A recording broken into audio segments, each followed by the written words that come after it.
Congressman Frank will hold a hearing later this month on Wall Street pay practices. Well, we have an expert on pay. Jeanne Branthover is an executive compensation expert and, well, also does a bit of understanding in the world of recruiting. She's the managing director of Boyden Global Executive Search. Jeanne, good to have you with us. Thanks so much for coming in. Great to be here. Is this really a backlash? Everyone just hates to see people making a lot of money on Wall Street, so they're going to figure out one way or another to go after them? I think at the end of the day, it is definitely going to be a backlash, and people are jealous. People don't understand why anybody would make money after the crisis and what happened, how people can't feel terrible that there was a crisis and how can you walk away with money. But what they don't understand is it's about retaining talent and attracting talent. And it's very simple when you really put it together.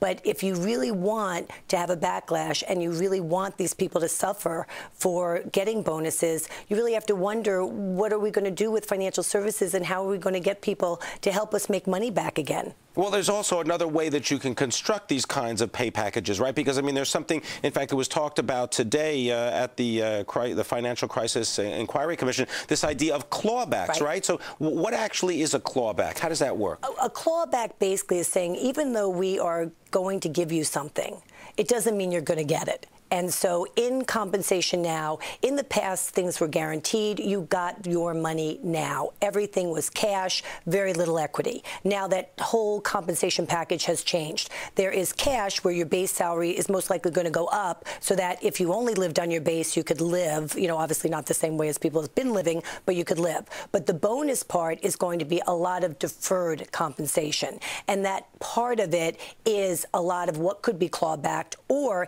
even if you get some money, it means you may have to give it back to us if something happens. So, for instance, when the crisis happened, you know, you could blame some of that on, you know, defaulty reporting, financial reporting. Well, these people will now have agreements and contracts that say, if something like this happens and it's reported that there were, you know, wrongdoings as far as accounting or whatever, you owe us this bonus.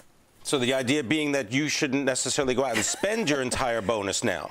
Let's put it this way. I think there's going to be a lot cheaper wines drunk and a lot of different lifestyles lived, because what they are saying is there is a good chance that if this happens again, we are going to make sure that we are going to get it back. And actually, there was a statistic that compared something like 18% that in the past Fortune 100 had clawbacks. It's now risen to 78%. So the differentiation as far as firms feeling that they have to put something in a contract just in case. So everybody knows this, right? I mean, so this is not something that's brand new. Everyone kind of gets it now and understands they got a long-term interest in what's going to happen. Exactly, and they really are doing it too. So if we are one of these financial services people and we're not being paid for years as far as our payout, well, I'm going to make sure that I'm here and I make a difference to the firm. Over long term. You got it. All right. I want to thank you very much, Jeanne Branthover, coming in from Boyden Global Executive Search, sharing your expertise in the world of compensation.